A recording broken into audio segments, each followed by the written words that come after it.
I stared at the vibrating phone in my hand, my heart sinking as I recognized Mark's name on the screen. I hesitated for a moment, knowing instinctively what he was going to say. Taking a deep breath, I answered, forcing a cheerful tone into my voice. "Hey, love.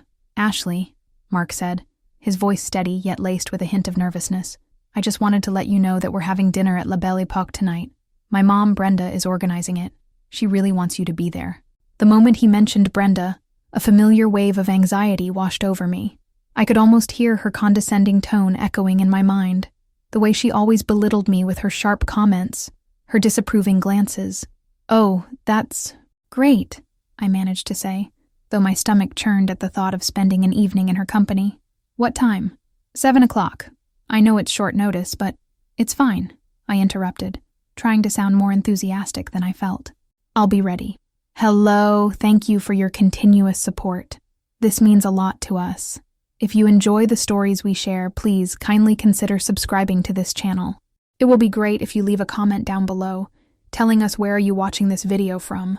After hanging up, I sank into the nearest chair, staring blankly at the wall. Memories of previous dinners with Brenda flooded my mind, the way she picked apart my choices, the way her laughter always seemed to mock me. I could still remember the time she had berated me for my cooking skills in front of the entire family, claiming that her son deserved better. I had felt so small, so insignificant, and part of me had hoped that this dinner would be different. But deep down, I knew Brenda wouldn't change.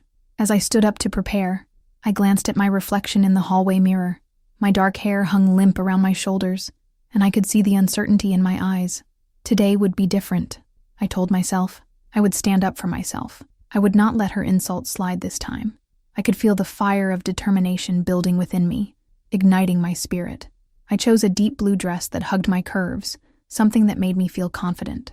I slipped into it and stood in front of the mirror, practicing different smiles until I settled on one that felt genuine.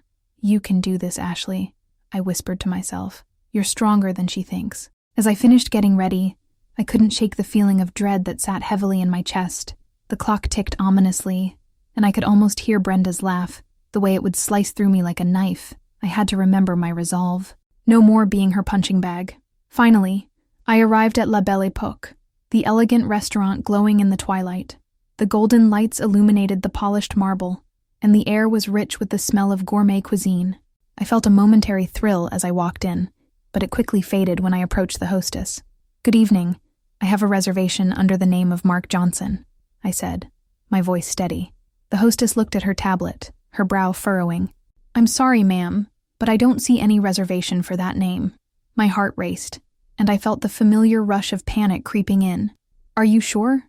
It's a family dinner," I insisted, trying to keep my voice calm.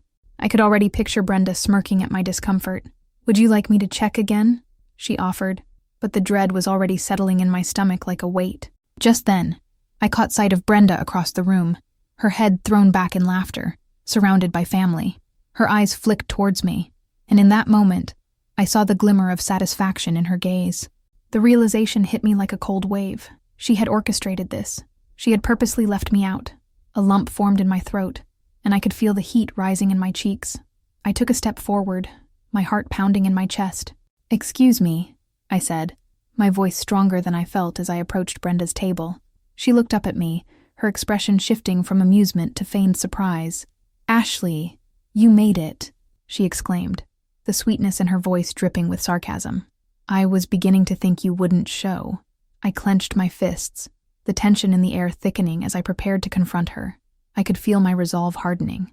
It was time to face the truth, not just for me, but for everyone who had ever felt diminished by her cruelty. Tonight was going to be different. I marched toward Brenda with every ounce of determination fueling my stride. The elegant ambiance of La Belle Époque felt suffocating, the laughter and chatter around me a mere background hum to the boiling tension within. Brenda sat at the table, her sharp gaze cutting through the crowd, and I could see the smirk playing on her lips. Oh, how I wanted to wipe that smug expression off her face. "Brenda," I called out, my voice steady despite the storm brewing inside me. She turned, her eyebrows arching in mock surprise. "I need to be seated. You can't just leave me out like this." "Out of the question, Ashley," she replied, her tone dripping with disdain. "This dinner is for family, and you, well, you're not really part of it, are you?" Not part of it?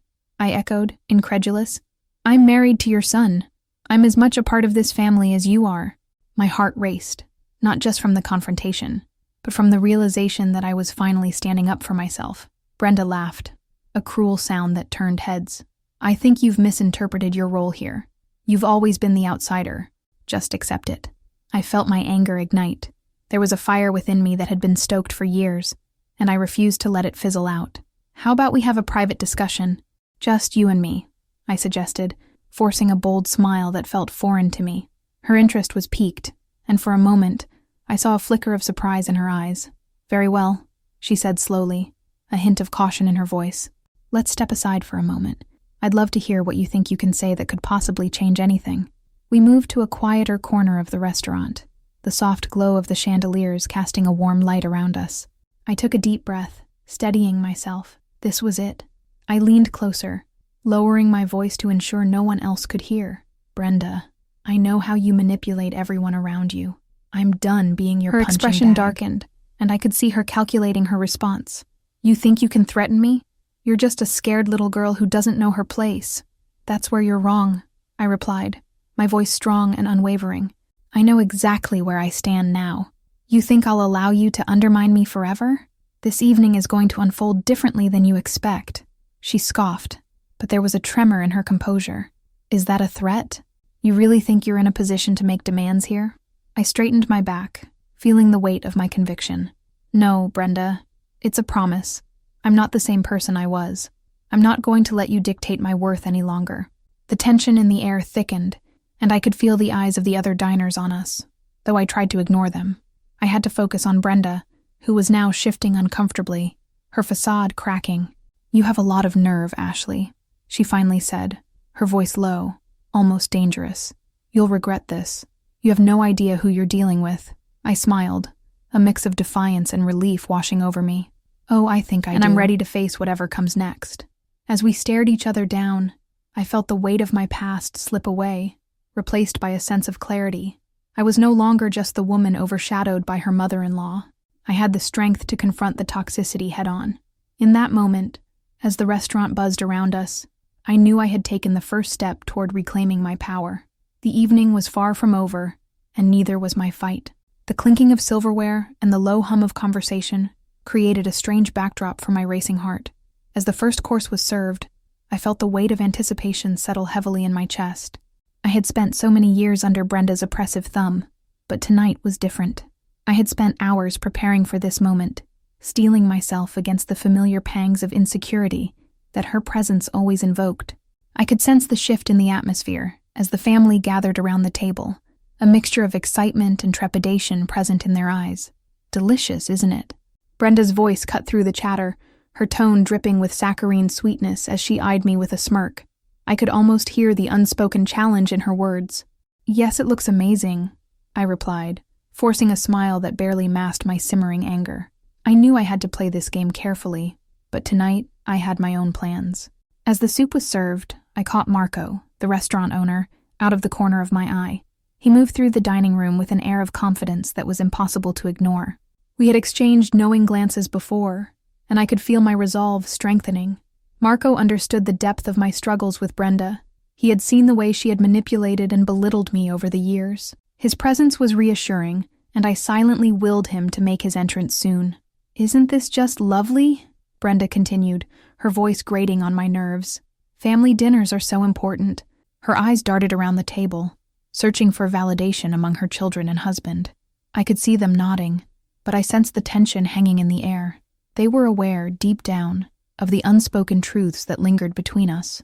Absolutely, I interjected, my voice steady and clear. Family dinners really are a time to reflect on what family truly means. The words hung in the air like a gauntlet thrown down. My heart raced as I sensed the shift in dynamics. Would they finally see Brenda for who she really was? Just then, Marco burst into the room, a broad smile on his face. Ladies and gentlemen, may I have your attention, please? His voice boomed, silencing the room instantly. I felt a rush of gratitude toward him, a wave of support washing over me. I'm here to introduce a special guest, Marco continued, his eyes twinkling as they caught mine. Tonight, we celebrate not just food, but honesty. Brenda narrowed her eyes at him. "What do you mean by that, Marco?" she asked, her voice laced with suspicion. Before he could respond, I knew it was my moment. "I think it's time for some honesty around this table," I said boldly, my voice trembling slightly but resolute. All eyes turned to me, the tension thickening. Marco nodded, encouraging me with a subtle gesture. "Ashley has something important she wants to share," he said, his tone inviting. I took a deep breath, the weight of my words pressing down on me. For years, I've been silenced.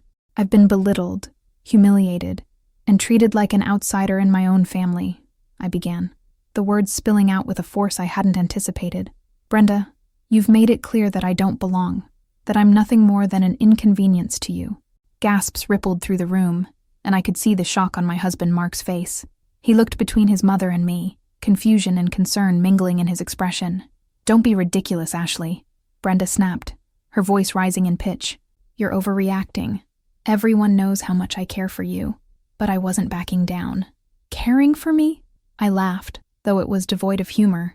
"You've spent years tearing me down, making me feel small at every opportunity. Isn't it time the rest of the family knows what you've put me through?" I could see Brenda's facade cracking, the anger bubbling just beneath the surface. She opened her mouth, likely to retaliate, but I pressed on, feeling empowered by the moment. I had no intention of letting her control the narrative any longer. As the room buzzed with uncertainty, I felt invigorated. I was no longer just the quiet woman sitting at the edge of the table. I was reclaiming my voice, my worth, and I was ready to lay bare the truth of our family dynamics.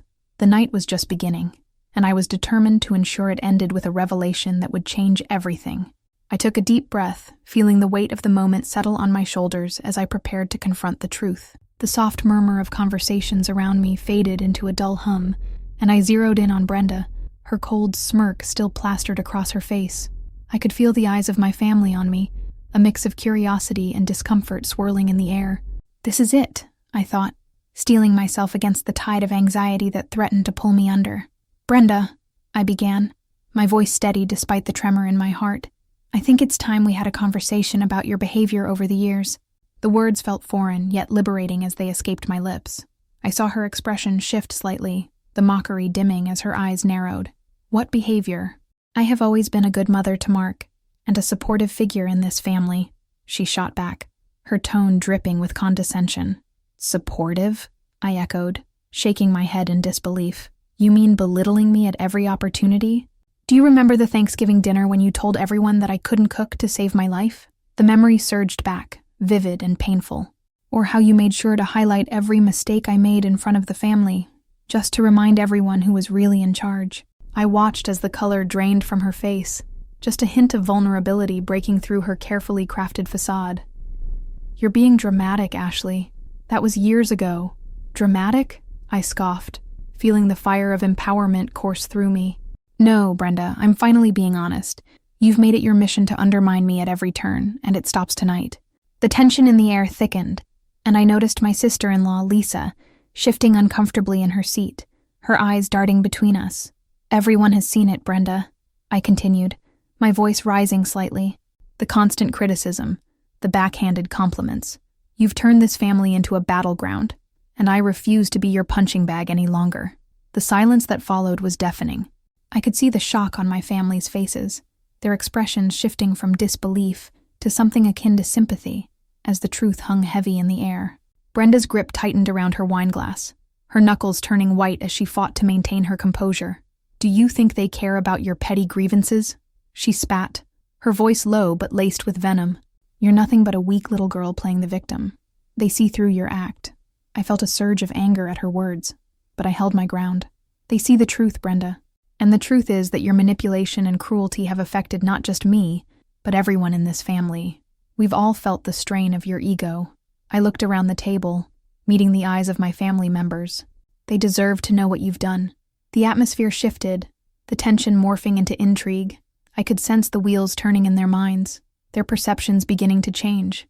I pressed on, determined to unravel the web of deceit that Brenda had spun around us all. "Do you remember the time you publicly humiliated me at Mark's birthday party? You made sure to point out how I forgot the candles on the cake. I was so embarrassed I could hardly enjoy the day."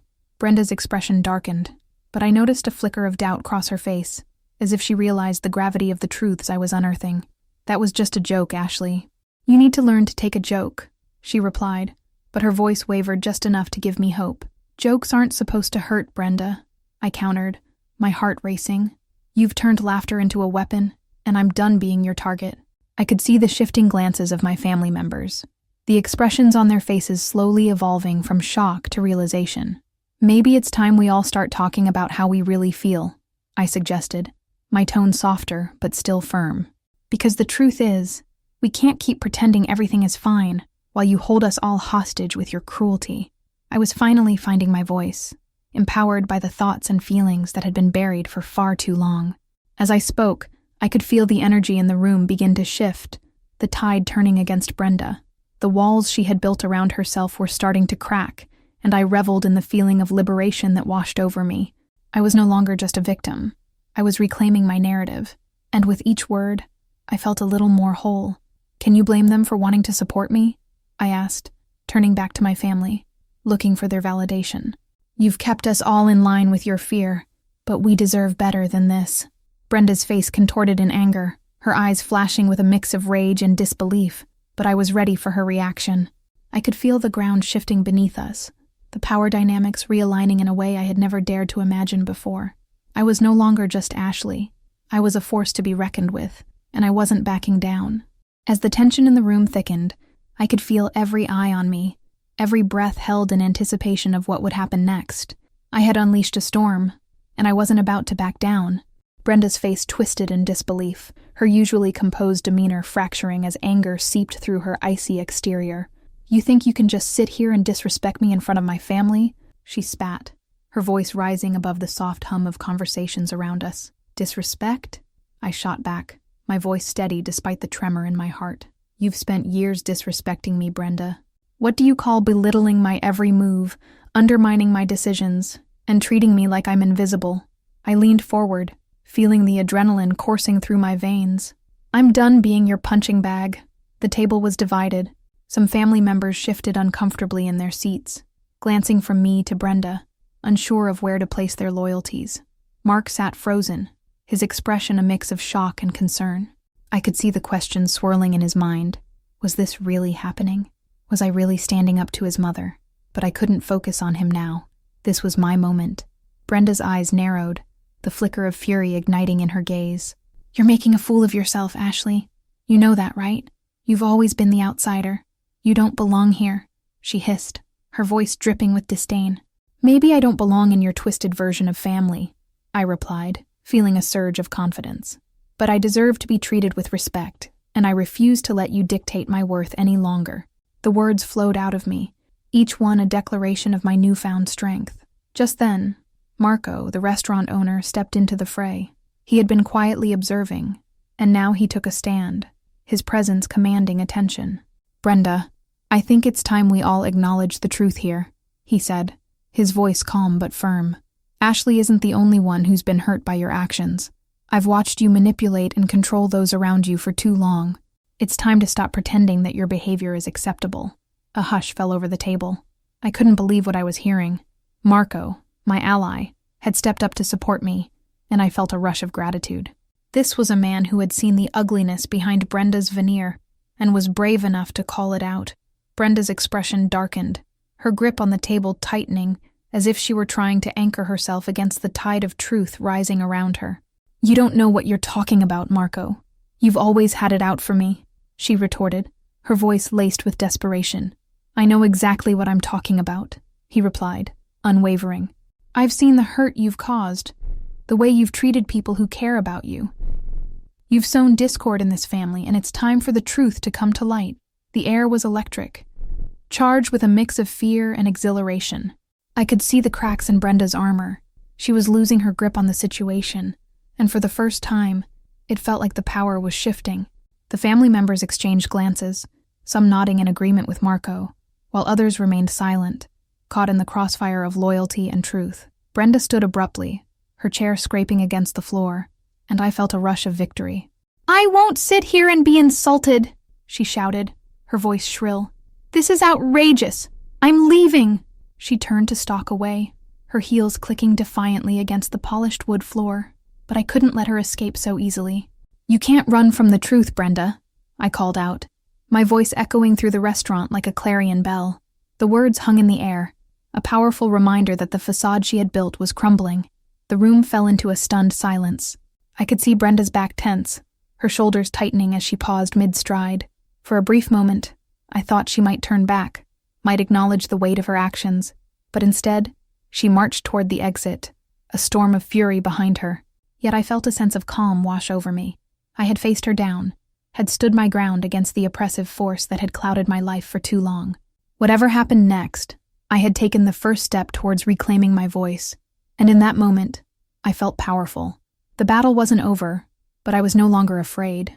As Brenda stormed out of the restaurant, her face a mask of fury, chaos erupted around us.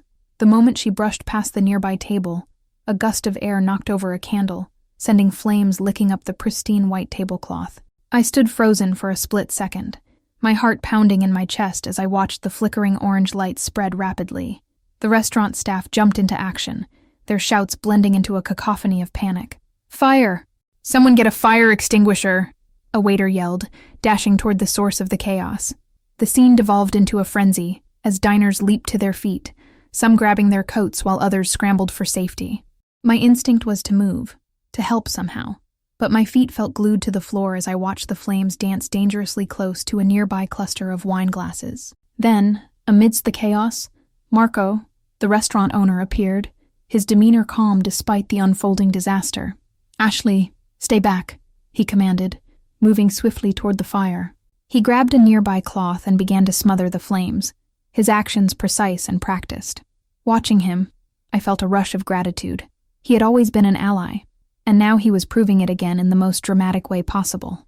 As the fire was finally extinguished, the atmosphere shifted from one of panic to a collective sigh of relief. But then, I noticed an unusual tension in the air. Whispers started circulating among the guests, eyes darting to Brenda as the staff regrouped. The fire had not just exposed her temper, but seemed to unravel the facade she had so carefully built around herself. "Did you hear? She's been stealing from the family business." A voice from the back of the room broke through the murmur of confusion. The words hit me like a punch to the gut. I turned, searching for the source, and locked eyes with Marco. He nodded slightly, a knowing look on his face. Before I could process it, the clattering of footsteps echoed through the restaurant. A pair of police officers entered, their presence commanding immediate attention. My heart raced again, but this time with a thrill of anticipation. They approached Brenda, who stood at the entrance, her expression shifting from anger to confusion as she realized what was happening. "Brenda Hargrove?" one of the officers called out, his voice steady and authoritative. "We need to speak with you regarding allegations of embezzlement and fraud in connection with Hargrove Enterprises." A wave of collective gasps rippled through the restaurant. My family, who had previously looked at me with uncertainty, now turned their eyes toward Brenda, their disbelief morphing into something else. Fear, perhaps, or maybe even pity. "What? This is ridiculous." Brenda's voice rose in pitch, her previous bravado faltering. "I haven't done anything wrong. This is a mistake."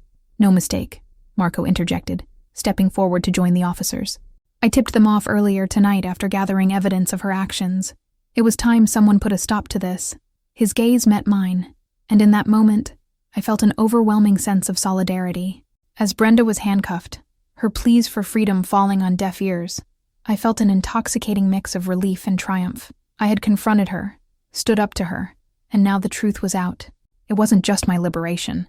It was the liberation of everyone she had manipulated and hurt. "I can't believe this is happening," my husband Mark whispered, his voice barely above a whisper. He looked at me, his eyes wide with a newfound respect. "You were right, Ashley. You were so strong." The family began to rally around me, their expressions shifting from shock to admiration. For the first time, I felt a sense of belonging, a warmth that enveloped me like a comforting embrace.